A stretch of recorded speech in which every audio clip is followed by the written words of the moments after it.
miramos nuestra fuerza, nuestra dignidad y nuestra historia, el presidente legítimo de México, Andrés Manuel López Obrador.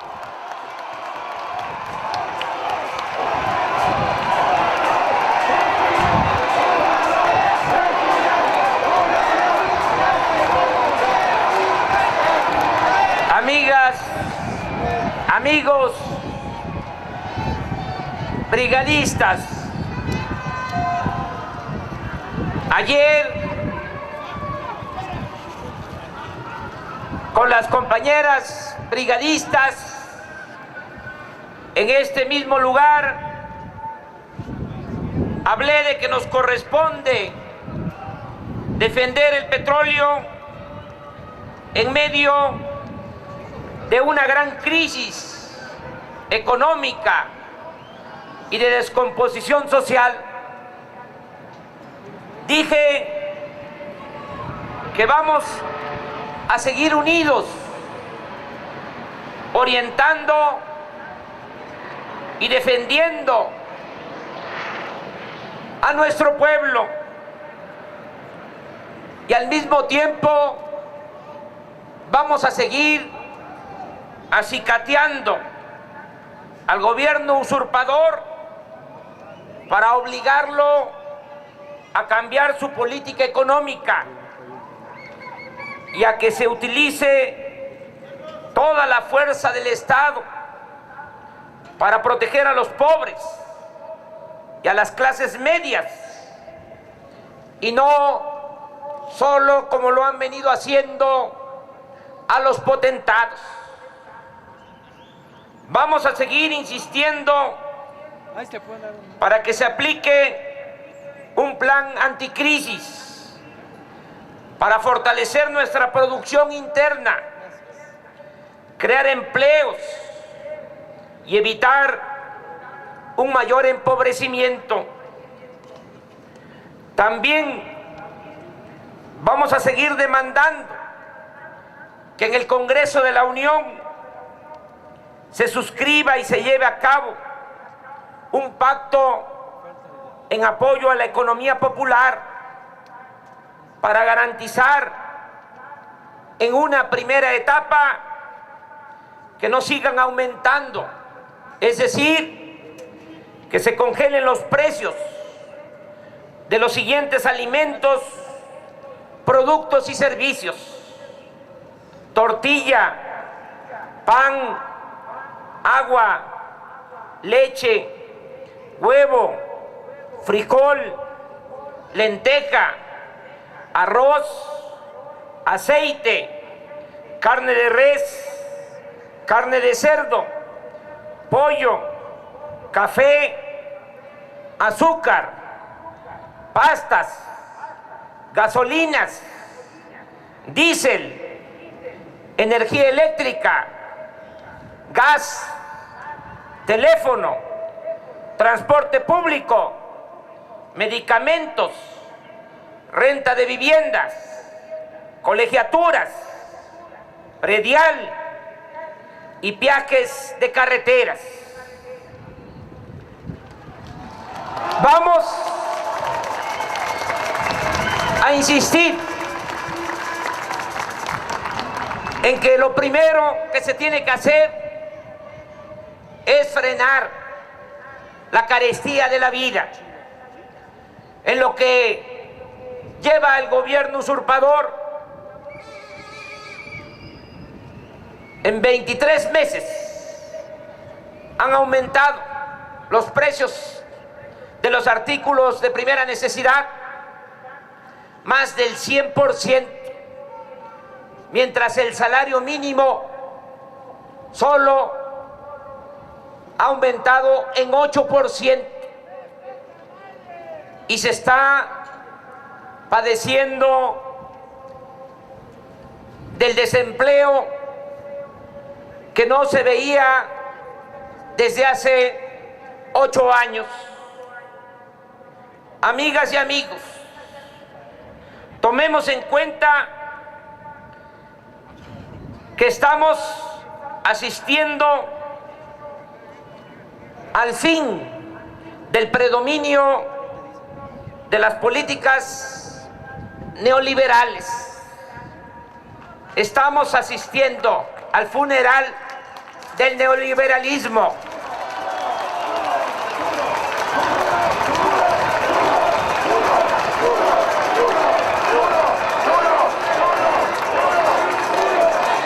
Y por eso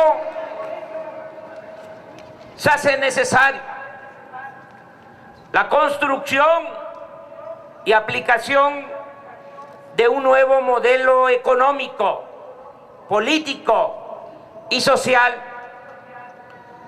con marcado contenido humano, moral y cultural.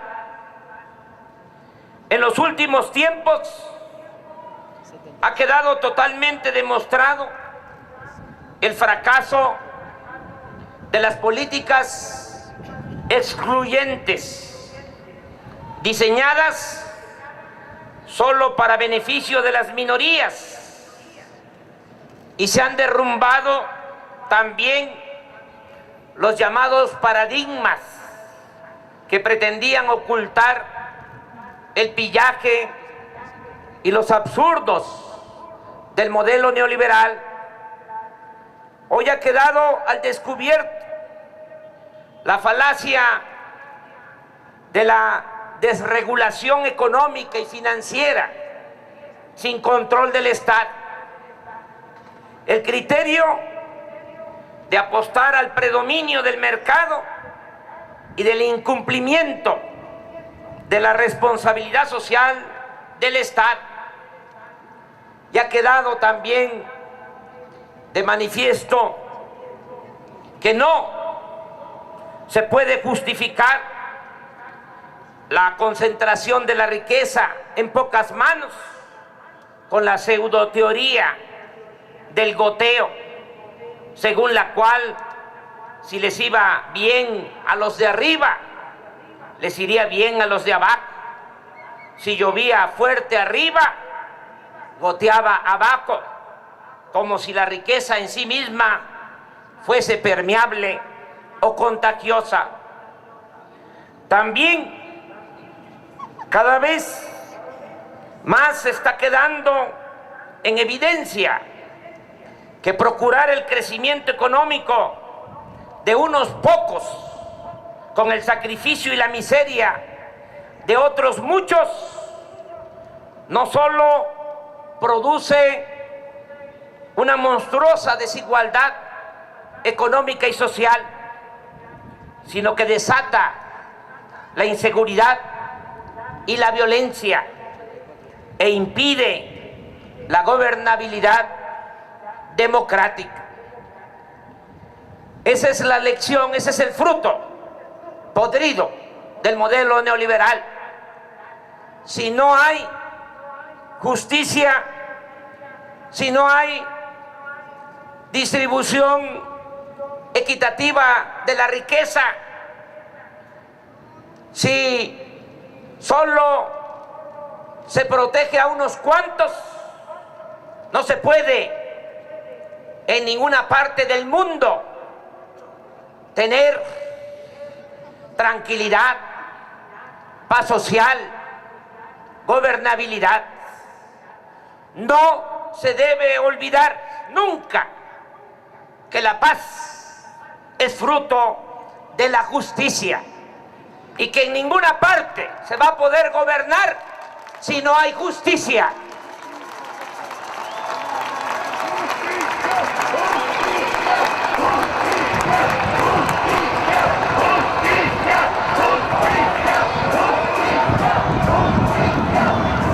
Hoy que la realidad se está imponiendo y nos está dando la razón, debemos hacer valer nuestro proyecto alternativo, orientado a impulsar actividades productivas,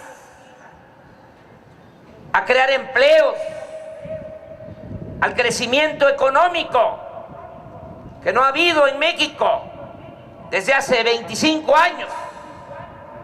Baste decir que este año Antes de que se agravara la crisis económica y financiera en el mundo, ya nuestro país era en toda la América Latina, es más, en todo el continente americano, el que registraba el menor crecimiento económico.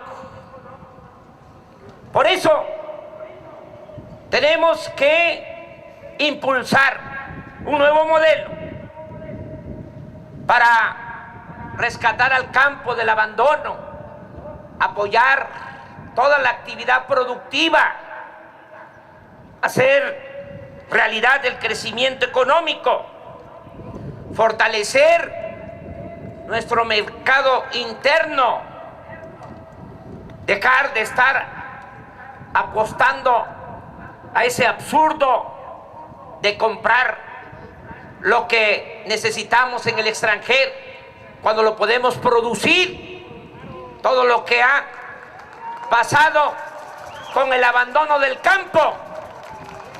Todavía recuerdo que en una ocasión le preguntaron al secretario de Hacienda de Carlos Salinas, este señor Aspe, cuando estaban desmantelando toda la política de fomento al sector agropecuario. Alguien le preguntó, pero esto no es sensato, va a salir contraproducente, porque no vamos a producir los alimentos que consumimos en México.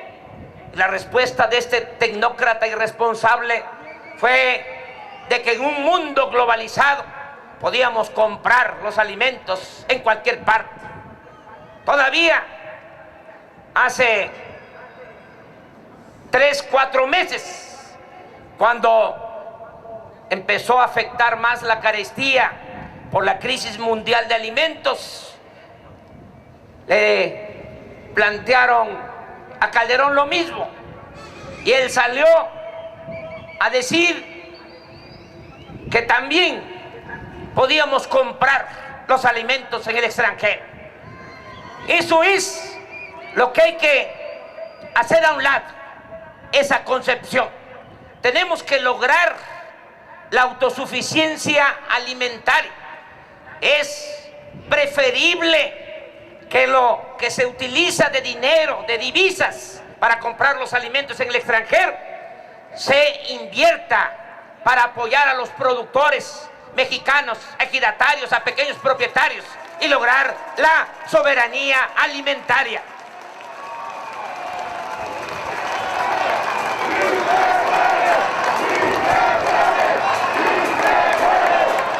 Fortalecer nuestra producción interna, establecer el estado de bienestar que siempre hemos postulado, que haya seguridad para el mexicano desde que nace hasta que muere, desde la cuna hasta la tumba.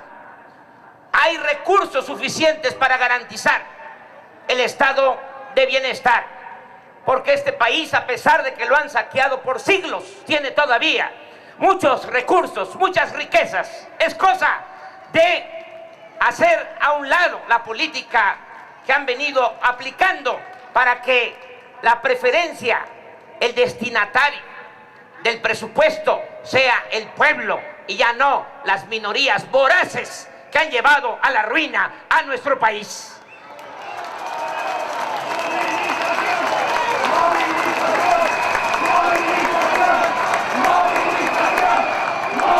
Tenemos en estas circunstancias que reafirmar nuestra convicción de que a mayor igualdad,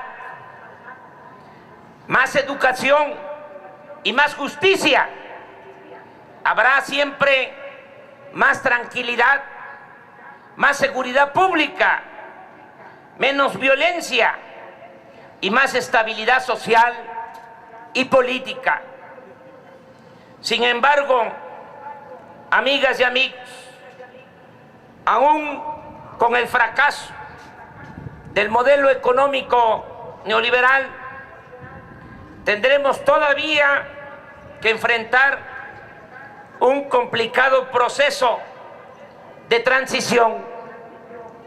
Nos va a tocar encarar a quienes, guiados por la inercia, a los que no van a querer aceptar de que ya no funciona el modelo neoliberal, a los que han adoptado este modelo de manera dogmática como fundamentalistas, y a los que además van a seguir poniendo por delante siempre la codicia y el afán de lucro,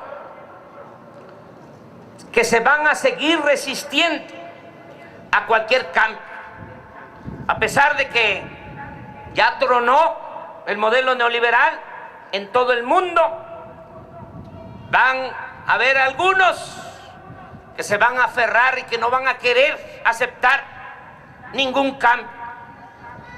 Tendremos por eso la tarea de informar a la gente y hacer conciencia de que el modelo imperante durante algún tiempo ya tronó en todo el mundo, y que los menos damnificados de todo este derrumbe mundial han resultado aquellos países donde sus gobiernos no siguieron al pie de la letra las recomendaciones de los organismos financieros internacionales.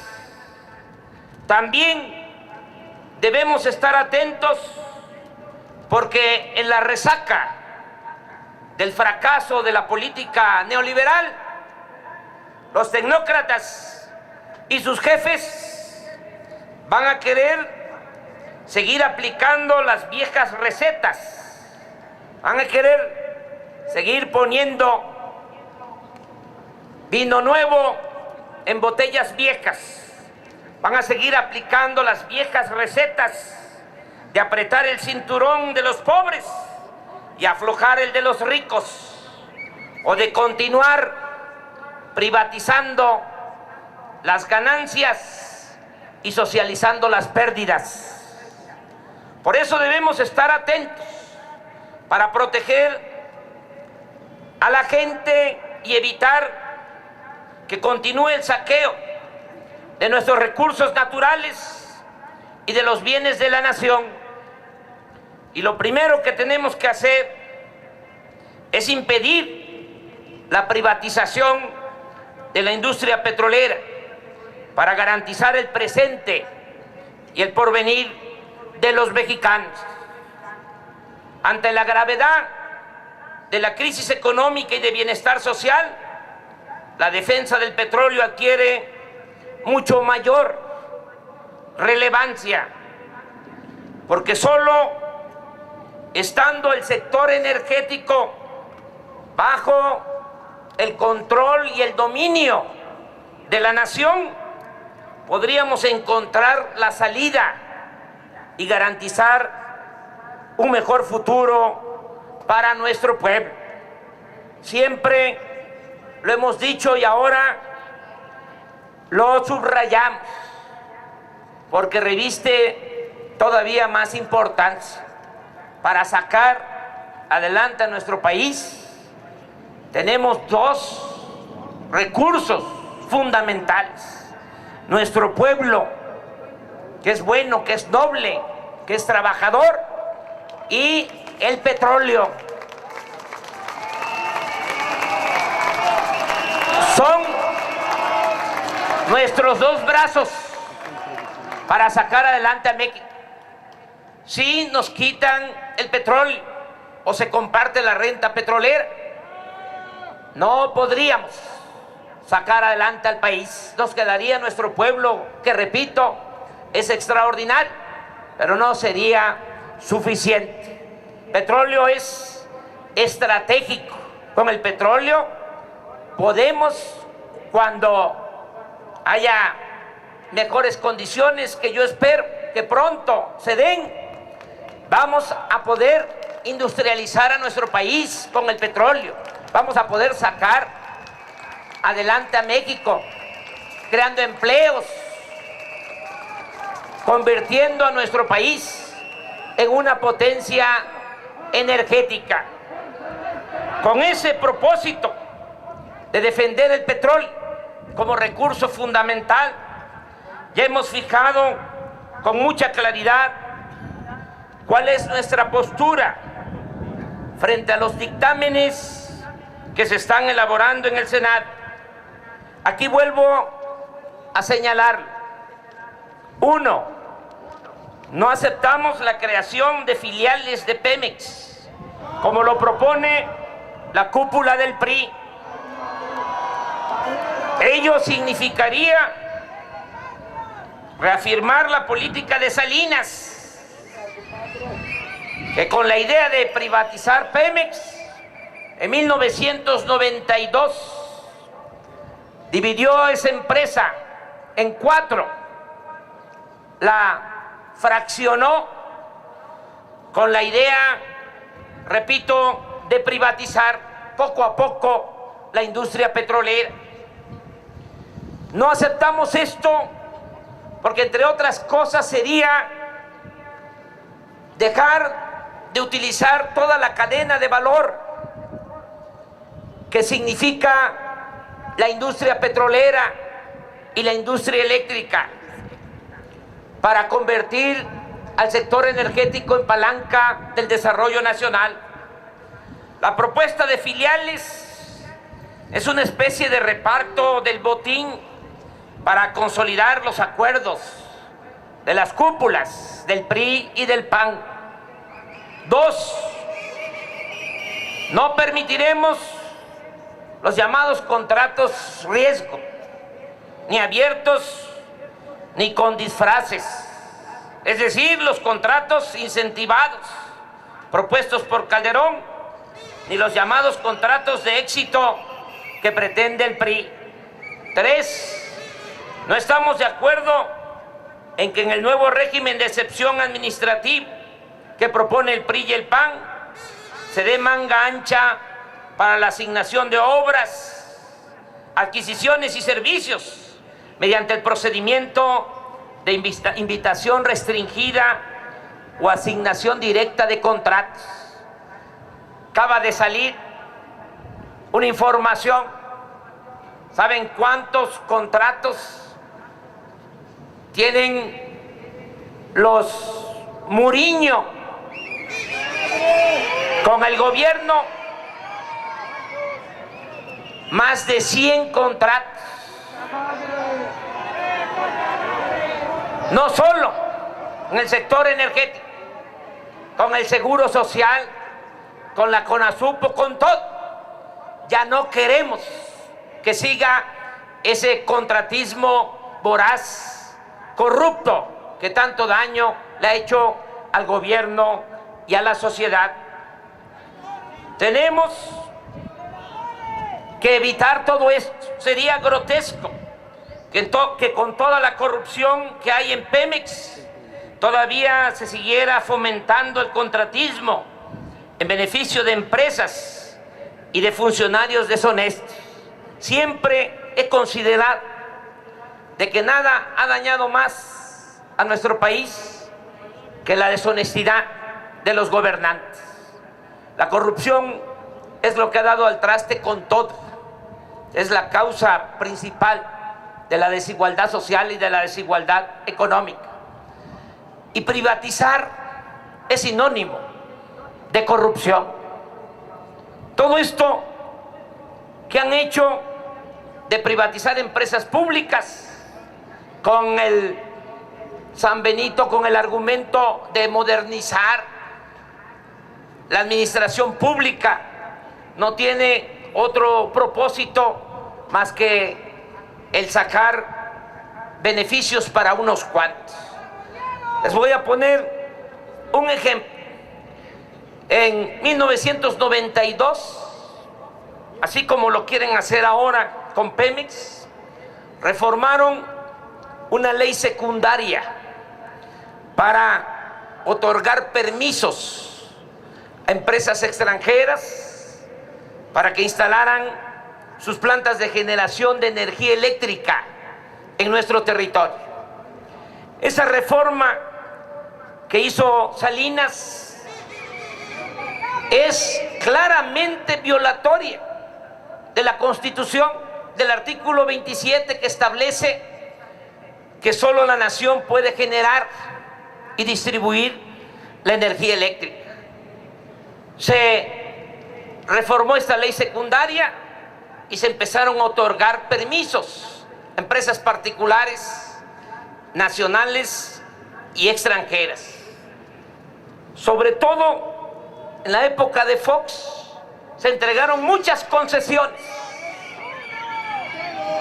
¿Cuál es hoy el resultado? Que ya el 40% de la luz que consumimos en México la está comprando la Comisión Federal de Electricidad a esas empresas extranjeras. ¿Y quiénes son los dueños de estas empresas generadoras de energía eléctrica? Extranjeros, pero también políticos del círculo muy cercano de Carlos Salinas de Gortari. ¿Cuánto creen ustedes que le facturan estas empresas privadas a la Comisión Federal de Electricidad cada año? 60,000 millones de pesos. Y como tienen contratos firmados con cláusulas en donde les compran la energía eléctrica a precios elevadísimos, ¿qué es lo que han venido haciendo? Trasladar esos costos elevados al consumidor. ¿Quién es el que paga todo esto? El pueblo. ¿Saben que en lo que va del año la energía eléctrica para consumo doméstico ha aumentado en más del 100%? Y todo esto lo saben ustedes. Más del 100% de aumento en el precio de la luz, en lo que cuesta la energía eléctrica, para estar apoyando, protegiendo a esas minorías voraces. Eso es lo que significa la privatización. Ya no solo han cometido estos abusos, sino ya quebraron, ya arruinaron a la Comisión Federal de Electricidad. Y como ya no tienen para seguirla exprimiendo, como ya la dejaron en ruina, ahora quieren montarse con el mismo método en el negocio del petróleo. Pero como lo hemos dicho en otras ocasiones y lo repetimos ahora, se acabó. Eso ya no lo vamos a permitir.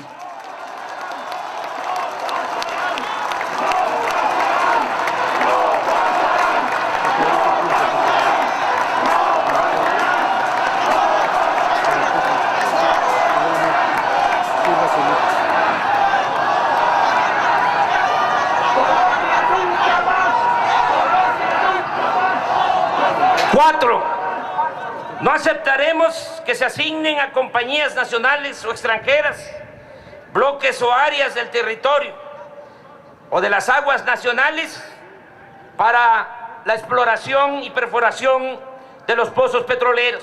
5, estamos en contra, como lo propone el PRI y el PAN, de que Pemex compre fianzas y seguros para darle impunidad a los consejeros y a su director por los daños que causen a la empresa o al patrimonio de la nación.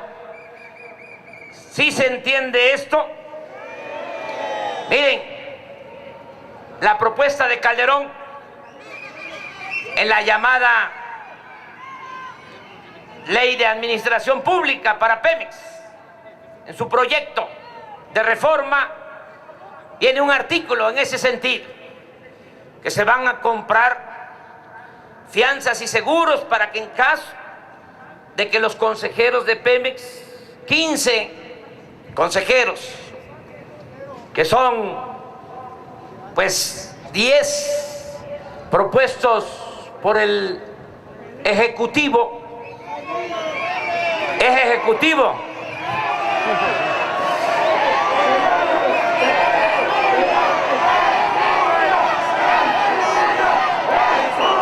y 5 del sindicato petrolero de Romero de Champs.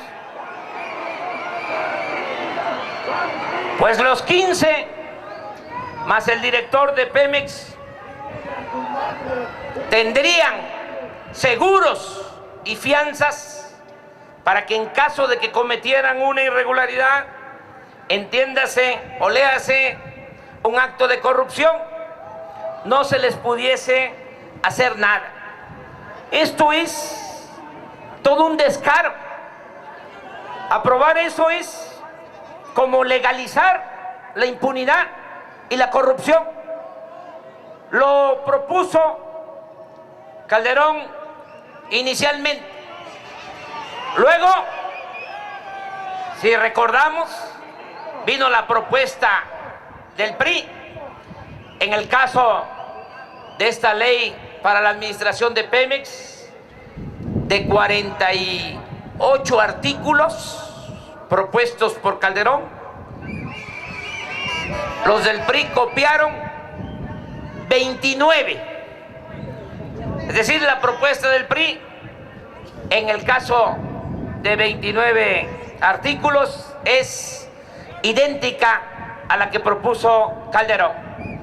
Y uno de esos artículos copiados, porque no cambiaron ni siquiera una coma, es precisamente este. Los dos coinciden en garantizar esta impunidad a consejeros y al director de Pemex. Desde luego que esto no lo podemos aceptar. 6. Rechazamos tajantemente que Pemex se someta a la decisión de tribunales internacionales, porque se estaría permitiendo la violación de nuestra soberanía. Amigas y amigos, brigadistas, como ustedes saben, nuestros compañeros legisladores del Frente Amplio Progresista están participando en las mesas de discusión y elaboración de dictámenes. Ellos saben bien que no permitiremos nada que implique violar la Constitución, privatizar el petróleo y hacernos cómplices de la corrupción de Pemex. Es más, a ellos les hemos dado la responsabilidad de que en caso de que los dictámenes tengan una orientación privatizadora, de inmediato inicien las protestas al interior del Congreso y que nosotros estaremos listos para respaldarlos.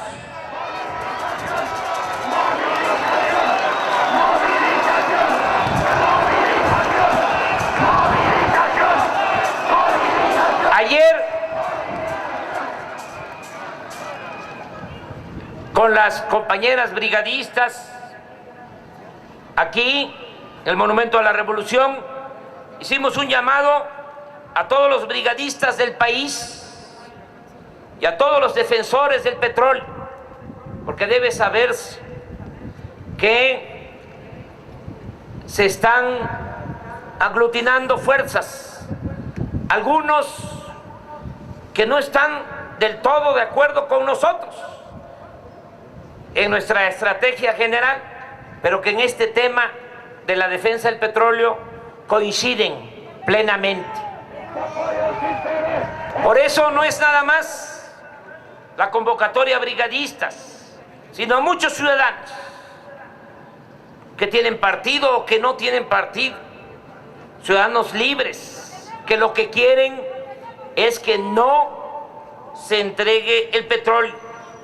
Hemos hecho esta convocatoria a todos para estar atentos, porque estamos en los momentos decisivos.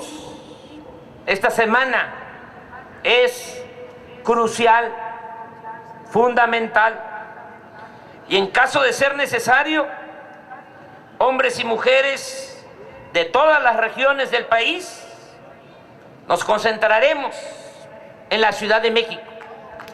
Ya tomamos esa primera decisión.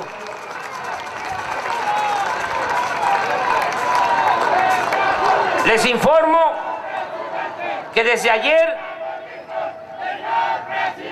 y esto es importante, porque a pesar del bloqueo informativo, que yo espero que esto también cambie, ahora que ya se derrumbó el modelo neoliberal, que haya más apertura en los medios de comunicación, pero a pesar de ese bloqueo, mucha gente está pendiente en todo el país por los medios que pueden, se enteran. Y desde ayer y en el transcurso de hoy hemos recibido respuestas positivas de quienes están encargados de la organización de nuestro movimiento en los estados de la República. Ya todos están en espera de un último llamado. Les informo que tanto ustedes como a las brigadas de mujeres de la Ciudad de México les tocará iniciar las acciones de resistencia civil pacífica en tanto llegan defensores del petróleo de todo el país. Por eso les pregunto, como lo hice ayer con nuestras compañeras, ¿están de acuerdo y preparados para entrar en acción con todo lo que implica este sacrificio en bien del pueblo y de la patria?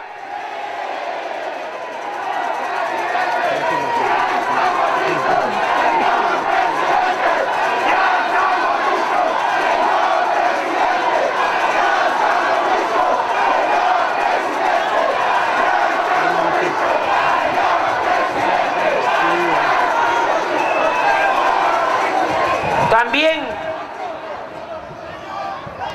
a ver, quiero hacerles una propuesta adicional.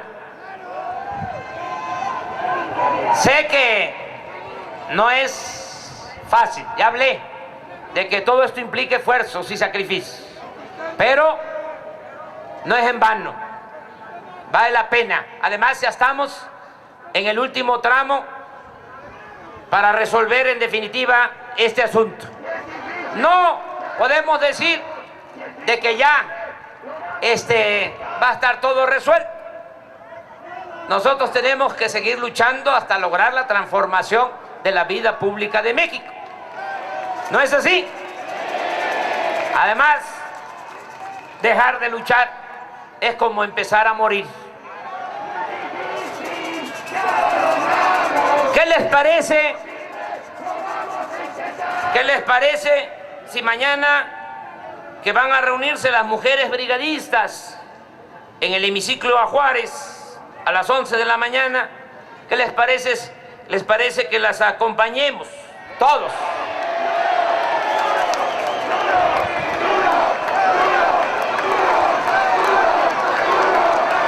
¿Cómo lo ven?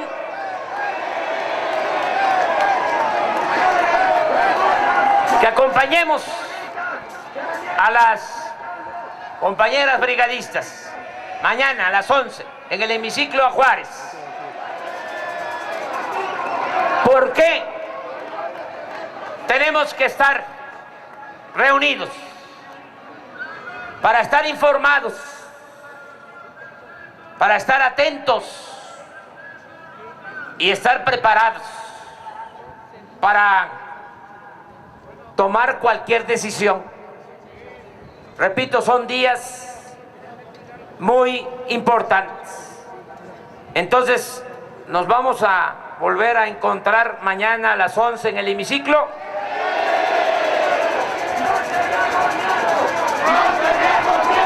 A ver, ya sé.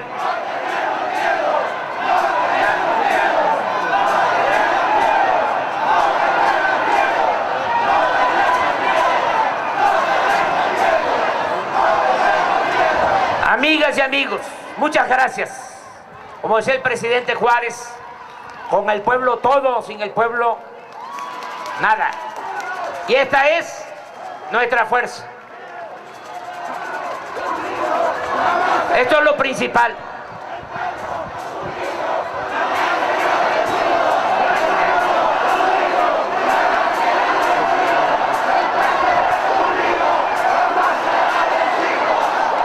¡Qué bueno! Lo dije ayer, lo repito ahora. Entre todos, por la participación de ustedes, por la decisión de ustedes, por las convicciones de ustedes, que se decidió mantener este movimiento después del fraude electoral. Imagínense si no existiera este movimiento, ya hubiesen acabado con todos, y de por sí la crisis financiera mundial nos va a agarrar debilitados. ¿Cómo estaría el país si no existiera este movimiento? Muchos no le entendieron al principio, desde luego nuestros adversarios se molestaron porque dijimos que íbamos a traer a mecate corto al pelele de Calderón. Pero imagínense, si no hubiésemos actuado de esa manera, ¿en qué situación estaría el país? Si hemos estado dale y dale para que tome decisiones que declaró hasta hace unos días, de que si en Estados Unidos les daba pulmonía, a nosotros nada más nos iba a dar gripe. Entonces los tenemos que seguir presionando, tenemos que seguir acicateando al gobierno usurpador, porque no olvidemos, no estamos nosotros apostando a que se derrumbe nuestro país, que le vaya mal a nuestro pueblo, no, para nada, al contrario, siempre vamos a hacer todo lo que esté de nuestra parte para salvar a nuestro país, para salvar a nuestro pueblo. Por este movimiento, ahora que se aprobaron los acuerdos de ley de ingreso, saben que ya retomaron 3 propuestas nuestras que no querían. Una, que se le dé más dinero a Pemex.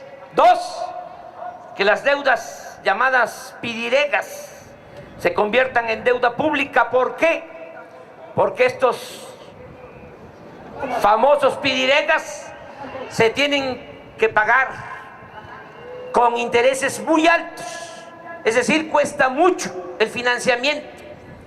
Se está utilizando el dinero de las reservas, aparte para salvar a grandes empresarios, también para que haya créditos por los que el gobierno cobra 4 o 5% de interés por el dinero que pone en el mercado financiero, y paga de intereses por los pidiregas 10, 12, hasta 14%.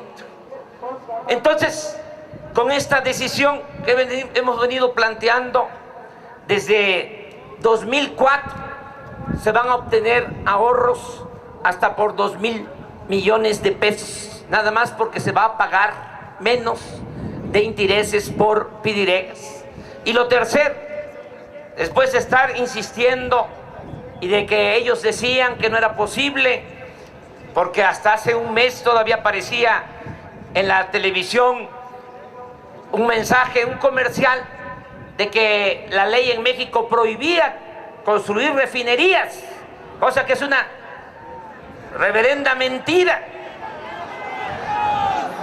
Bueno, después de todo eso, al final ya Calderón acepta construir una refinería. Decía que no había dinero y de repente ya apareció el dinero.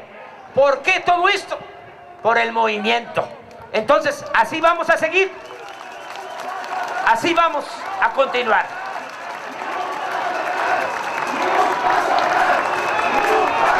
Ya me pasé. No hablemos más. Estamos en momentos de definiciones. Actuemos como pensamos y cumplamos lo que decimos. Son tiempos de congruencia. Que vivan los brigadistas. Que viva la resistencia civil pacífica. ¡Viva México! ¡Viva México! ¡Viva México!